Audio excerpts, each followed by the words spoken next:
हाँ जी, मैथ के चैंपियंस, आज के इस लेक्चर में हम एक्सरसाइज 4.1 के क्वेश्चन नंबर 4 को सॉल्व करेंगे। मैं हूँ आपका टीचर सरशजेब और आपको सरशजेब ऑफिशियल पर खुश आमदीद। अगर आप इस चैनल पर नए हैं तो जल्दी से सब्सक्राइब का बटन क्लिक कर दें, लाइक भी करें और शेयर भी करें।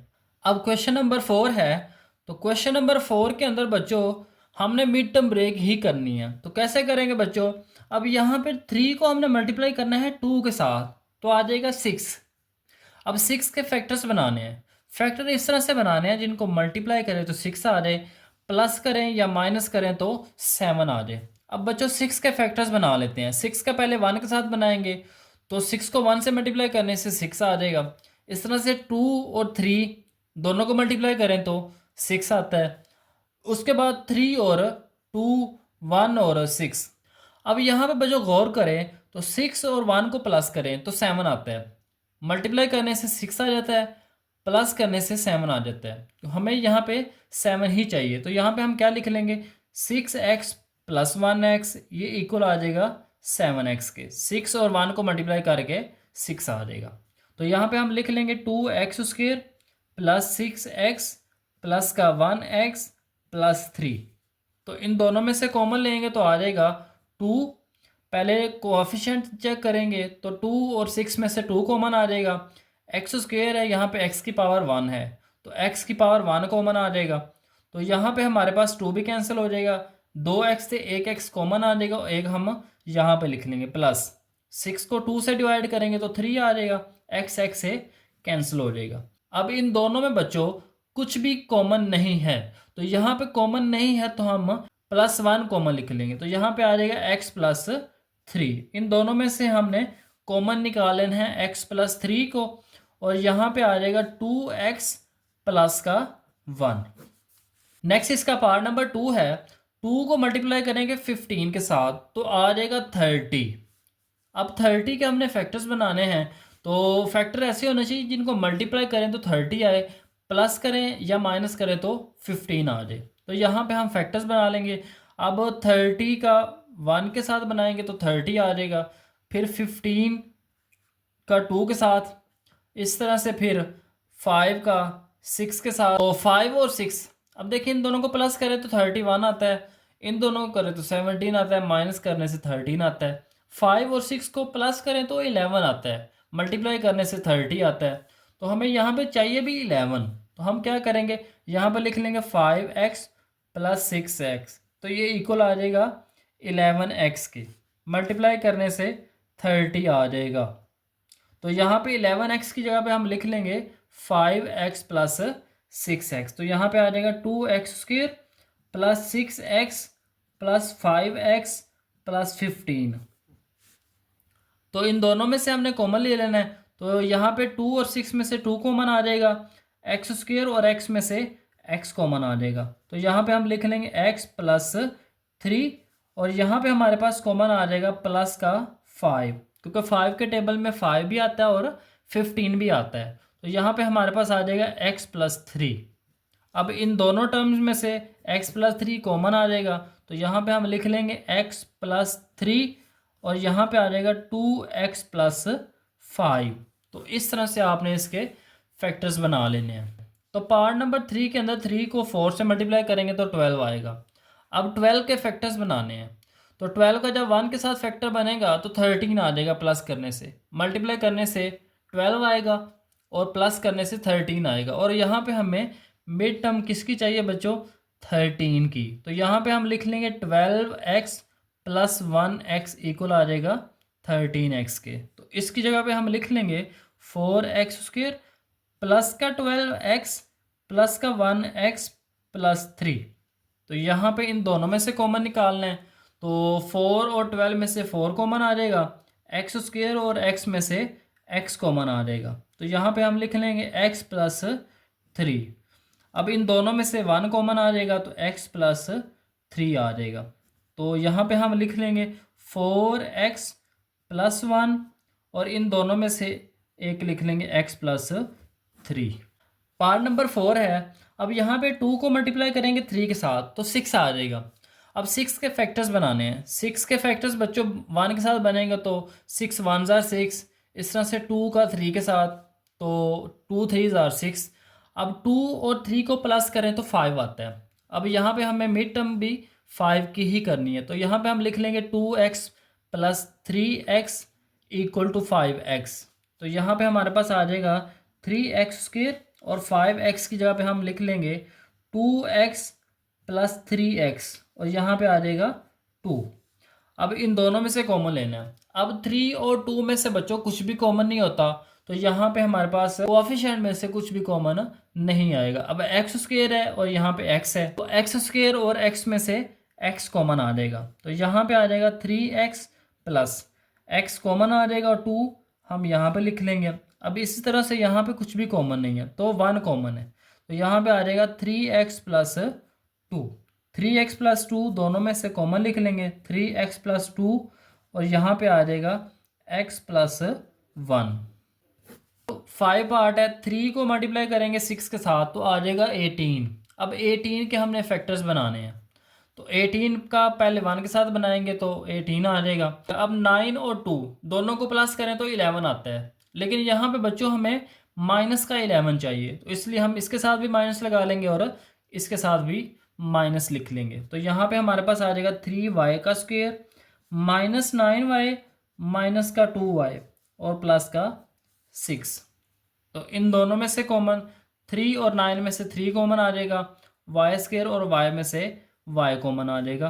तो यहाँ पे हम लिख लेंगे y माइनस 3 और यहाँ पे माइनस 2 कॉमन आ जाएगा, क्योंकि 2 के टेबल में 2 भी आ रहा है और 6 भी आता है। तो यहाँ पे आ जाएगा y माइनस 3, क्योंकि माइनस की वजह से ये प्लस जो है ये माइनस में कन्वर्ट हो जाएगा। तो यहाँ पे y माइनस 3 और y माइनस 3 कॉमन आ जाएंगे, तो y माइनस 3 लिख देंगे और साथ में आ जाएगा 3y और इधर आ जाएगा माइनस का 2। अब इसका पार्ट नंबर 6 है, तो पार्ट नंबर 6 में हमने 2 को मल्टीप्लाई करना है 2 के साथ तो 4 आ जाएगा। अब 4 के फैक्टर्स बनाएंगे, 4 का 1 के साथ बनेगा तो 4 1 ज़ार 4। अब 4 को 1 के अंदर प्लस करें तो 5 आता है, माइनस में जाइए तो दोनों माइनस लिख लेंगे। तो यहाँ पे हमारे पास आ जाएगा 2y का square minus 4y minus 1y plus का 2।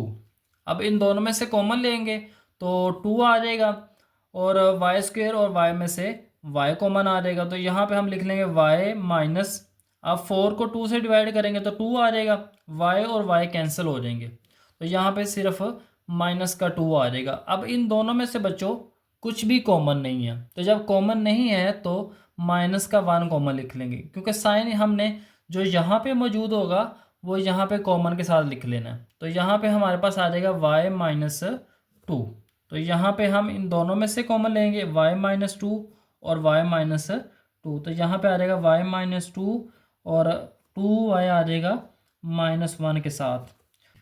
अब इसका सेकंड लास्ट पार्ट है बच्चों, तो सेकंड लास्ट पार्ट को सॉल्व करने से पहले अगर आप इस चैनल पर नए हैं तो जल्दी से इस चैनल को सब्सक्राइब कर लें और नीचे कमेंट में आपने बच्चों बताना है कि आपको कॉन्सेप्ट समझ आए हैं या नहीं। अगर आपको कॉन्सेप्ट समझ आए हैं तो जल्दी से इसको लाइक भी करें और नीचे कमेंट में आपने यस भी लिखना है। तो यहाँ पे हम तो क्वेश्चन नंबर 4 के 7 पार्ट को देखते हैं। तो 6 को हमने यहाँ पे 4 से मल्टीप्लाई करने हैं तो 24 आ जाएगा। अब 24 के फैक्टर्स बनाने हैं बच्चों, तो 24 के फैक्टर्स हमारे पास आ जाएंगे, एक 1 के साथ आ जाएगा, इस तरह से इसका 12 का और 1 का आ जाएगा, इस तरह से 3 और 4 का आ जाएगा, 3 और 8 का आ जाएगा, इस तरह से 4 और 6 का आ जाएगा। अब बच्चों आपने चेक करना है यहाँ पे किन दो नंबर्स को प्लस करें या माइनस करें तो 11 आता है। अब 24 और 1 ये तो आ नहीं सकता, प्लस करने से 25 आता है, माइनस करने से 23 आता है। अब 12 के अंदर 1 प्लस करेंगे तो 13 आ जाएगा, माइनस करेंगे तो 11 आ जाएगा, इससे भी 11 आता है। अब 3 के अंदर 8 को प्लस करें तो फिर भी 11 आता है, माइनस करने से 5 आता है। तो बच्चों हमने इन दोनों में से चेक करना है कि हमने कौन सा पेयर लेना है। तो उसके लिए हम क्या करेंगे, अब यहाँ पे बच्चों गौर करें कि हमें यहाँ पे प्लस का 24 चाहिए, इस चीज़ को आपने ख्याल रखना है, और माइनस का 11 चाहिए।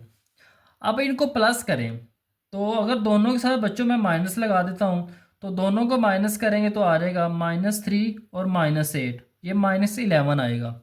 लेकिन अगर मैं 12 में से 1 को माइनस करता हूँ, तो 12 में से 1 को माइनस करें, 12 में से अगर 2 को माइनस करेंगे तो 10 आ जाएगा। अब यहाँ पे हमारे पास आ जाएगा -3 और -8, तो यहाँ पे हम लिख लेंगे 4z² -3z -8z और +6। इन दोनों में से कॉमन लेंगे तो z कॉमन आ जाएगा, और यहाँ पे हम लिख लेंगे 4z-3।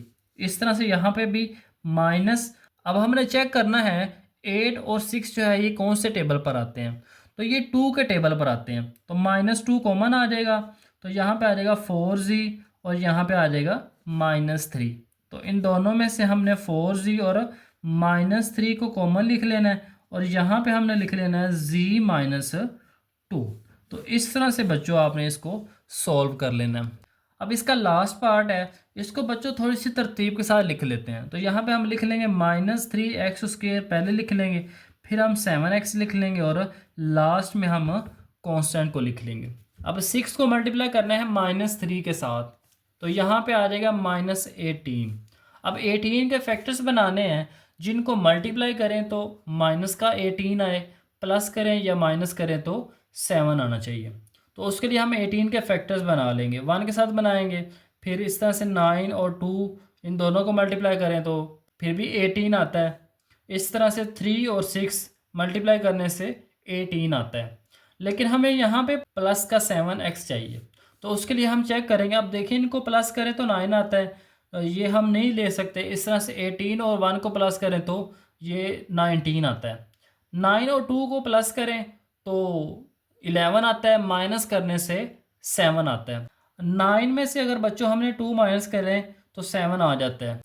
तो यहाँ पे हम लिख लेंगे इसको -3x² प्लस का 9x माइनस का 2x प्लस का 6। अब इन दोनों में से कॉमन लेंगे, -3 और 9 में से 3 कॉमन आ जाएगा, x² और x में से x कॉमन आ जाएगा। तो यहाँ पे हमारे पास -3 कैंसिल हो जाएंगे, इधर से 2x में से 1x का कैंसिल हो जाएगा, तो यहाँ पे x आ जाएगा। माइनस की वजह से ये प्लस जो है ये माइनस में कन्वर्ट हो जाएगा। 9 को 3 से डिवाइड करेंगे तो 3 आ जाएगा, x से कैंसिल हो जाएगा। अब इन दोनों में से कॉमन लेना है, तो -2 कॉमन आ जाएगा, यहाँ पे आ जाएगा x-3। तो इन दोनों में से x-3 कॉमन लिख लेंगे, और -3x को -2 के साथ लिख लेंगे। तो इस तरह से बच्चों आपने क्वेश्चन नंबर 4 को अच्छी तरह से सॉल्व